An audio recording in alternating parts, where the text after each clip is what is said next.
हुसैन मसूदी साहब जस्टिस साहब का फॉर्म भरा है यहाँ से, और उम्मीद करते हैं कि अल्लाह ताला इनको कामयाबी बख्शेगा और ये जम्मू कश्मीर के अवाम के लिए काम कर सकेंगे। कोलिशन में कई चीज़ें बर्दाश्त की जाती हैं, इसलिए कुछ चीज़ देनी पड़ती है, कुछ चीज़ लेनी पड़ती है।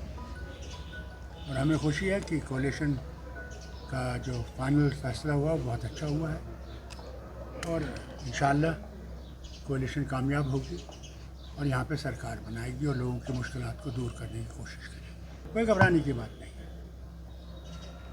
हमें पूरी उम्मीद अपने लोगों पे है और अल्लाह पे है। अगर हमारा मकसद सही होगा तो अल्लाह ताला हमें कामयाबी बख्शे। अभी आप ये समझते थे कि हिंदुस्तान आज़ाद होगा, और जिस जमात ने इसको लिया है 70 साल से 75 साल से उसके लिए वो कोशिश कर रहे थे। कोई घबराने की बात नहीं, क्यों ना 100 साल लगे, मगर एक दिन यहाँ के लोगों की जो उम्मीदें हैं वो पूरी होंगी। के लिए एक बहुत बड़ा ऑनर है कि मुझे पार्टी ने लायक समझा कि मैं बिजबिहारा को रिप्रेजेंट करूं और ये वो कॉन्स्टिट्यूंसी जहां वीर साहब खड़े हैं, he is represented this constituency, he is done phenomenal work for the past 4 terms that he is been chosen consecutively.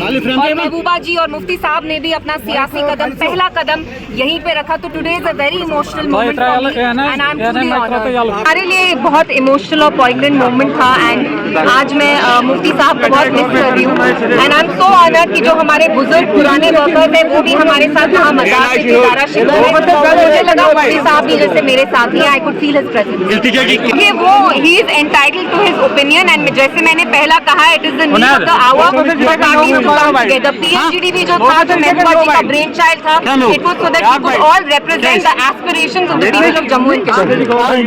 जिस अज़ाब शिकस्त से हम गुजर रहे हैं, जो हम पे जुल्म और सितम हो रहा है, वो मैं असेंबली के फ्लोर पे जरूर जाहिर करती रहूंगी और मैं हमेशा मैंने सच्चाई का साथ दिया है और मैं सच्चाई का साथ देती रहूंगी। देखिए, तालिब हमारे बहुत अजीज हैं, मेरी उनसे कल बात हुई और मीडिया के थ्रू में कोई उनको मैसेज देना नहीं चाहिए। पहले हम वेलकम करते हैं अगर जमात इस्लामी को बैन उठाई जाए और जमहूरियत में वो इलेक्शन लड़ना चाहें, मोस्ट वेलकम है, उनका भी जमहूरी हुकूक है। ये जो जमात इस्लामी वाले लोग हैं, इन्होंने हमेशा यहाँ अलिम फैलाया है, यहाँ सोसाइटी को जो सोसाइटी के वैल्यूज़ थे उनके बारे में बात की है।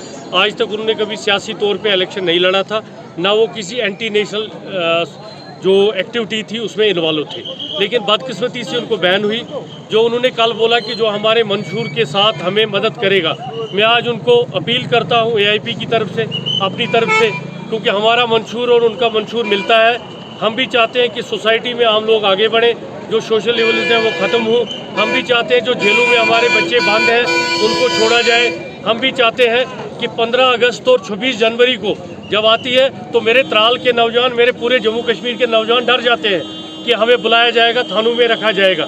हम भी वही चाहते हैं, जमात इस्लामी भी वही चाहती है। तो मैं रिक्वेस्ट करूँगा पूरे जम्मू कश्मीर की जमात इस्लामी को कि वो आए, हमें साथ दें, क्योंकि आप देखेंगे जितने भी हम कंटेस्टिंग कैंडिडेट हैं AIP के, हम सारे नए चेहरे हैं, हमें कोई बैगेज नहीं है, हम कोई दागदार लोग नहीं हैं, हम सोसाइटी में आम लोग हैं और आम घरों से। हमारे किसी का बाप दादा मिनिस्टर नहीं था, हमारे कोई पेरेंट्स इसमें पॉलिटिक्स में नहीं थे, हम कोई रिटायर्डीज़ नहीं है। उन्होंने एक यंग लाट लाया है, बेदाग लोग लाए हैं, और जमात इस्लामी को क्या पूरी सोसाइटी को, सिविल सोसाइटी को, सारे लोगों को, हमारे मंशूर को, इंजीनियर रशीद साहब के मंशूर को और अबरार साहब के जिंदा दिली को, जो उन्होंने एक जन सैलाब लाया, नॉर्थ कश्मीर के लोगों ने समझ लिया कि हमें ये रिवायती, ये ख़ानदानी सिस्टम ख़त्म करना है। तो मुझे उम्मीद है त्राल के लोग भी समझेंगे।